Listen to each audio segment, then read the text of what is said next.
Hi friends, it's Julia. Thanks for stopping by my channel today for Christmas in July Day 13. Here I'm showing you what I have of my mini kit number 2, what's left over. I'm just sorting through and digging through what I have. I've cut into it and I made a couple of cards already, but then I set everything aside, which is typically what I do. Or I went on a retreat or something. Anyway, I piled everything up and I'm showing you what I have left, what I'm going to work with to create cards today. So I have the 8.5 by 11 black cardstock, and then I have the 6x6 American Crafts green cardstock, and then 2 sheets from that paper pad that I started with. And I'll link below to the original generic kit as well as each mini kit that I created. That's the very first video on July 1st. So you can see, everything that I added in and the names of the kits or the names of the paper packs and some of the embellishments. I'm just going through cutting my papers down, and I have started doing what Christy Marcotte does, and I back everything with black cardstock or a solid color cardstock. I think it gives it a really pretty finished look, and so I've started doing that, and I really like how it looks. The paper pad that I used has 2 of each pattern paper, and so you can see I've used those 2 with the floral design on it, and just set the other pieces over to the side. I'm looking through to see what I have as far as die cut. Those are cut aparts from the little cut apart pieces in the paper pad. And I'm just looking through to see what I can use. And I've decided I'm going to use those 2 little deers that say Merry Christmas underneath. Turned out really cute. And again, I'm going to back these with black cardstock. And so as I've gone along, I've asked a couple of questions along the way to find out if you guys create your own Christmas cards or do you buy them.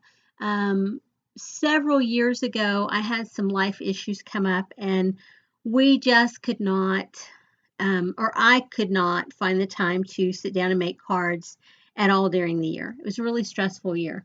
And so what I did was I went out and I found Christmas cards that were they were completely put together cards, mass marketed, but they had a homemade feel. And I sent those out that year, and everyone asked me, what happened? How come you didn't make homemade cards? And so from that point forward, I've always gone through and taken the time to make Christmas cards every year. Not saying that it's wrong to buy mass market cards, because it's not. Like I said, that one year, I just didn't have the time for the entire year to make a sufficient amount of Christmas cards to send out. So, I supplemented, and that's okay. It worked. I had family and friends who were disappointed, and I just had to tell them, hey, it is what it is. You got a Christmas card, okay? But anywho, back to the video. You can see I have cut out all of my pattern paper. I've cut out all of my cardstock. I have taken one of those little glittered pieces from an old K & Company border border set, and I cut it in half, and I'm using I found a small portion that I'm going to use on one card, and then the other one with the snowflakes, I think I partially cut that in half. And so now I'm just layering everything up. A lot of these cards I have skipped out on the gluing process, letting you watch me glue things down, or if I'm inking edges, watching the whole inking process, because I get it. It's tedious. You guys like short videos, and I'm okay with that. I like watching short videos too. There's times when I like watching longer videos, but hey, I watch videos in the morning when I'm getting ready for work, so they have to be relatively short to keep my attention, because I'm putting my makeup on at the same time, and I can only glance over occasionally. Just as an FYI, I sat while I was putting my makeup on this morning, and I had to stop what I was doing and sit down and watch that video in completion. And it was like I don't know, a 25-minute video. Yeah, it really cut into my morning time, but you know, some days are just like that. I'm not going to be overly upset about it. What can I say? So I'm using some glue dots and I'm putting behind um, the snowflake portion, and on the ho ho ho portion on the other card, it was behind the O's that I put the little glue dot in there. And here I am. I'm even backing my little banner pieces with some black cardstock. Sometimes I feel like I just go a little overboard, but you know, it is what it is. I like how it looks. And it's not like I haven't seen Christy Marcotte do it. She's my card making hero, guys. She makes so many cards and they all look so beautiful. And I hope mine turn out half as nice as hers do. I'm thankful that most of my family doesn't watch scrapbooking videos, so they don't see, you know, they don't compare my stuff to what other designers make that are so, uh, that do such an amazing job. You know, they would look at mine and go, oh, really? But it's all good. You can see there, everything's glued down. I'm taking those sequins and I put mini glue dots behind them. I just love glue dots behind the sequins. And now I'm gluing the card front, putting the glue on the back because I'm going to put it down to the card base. And they are pre-made. I think these, I'm still using the pre-made ones. Yeah. I haven't run out of them yet. So as I go through this process, believe me, I run out of them.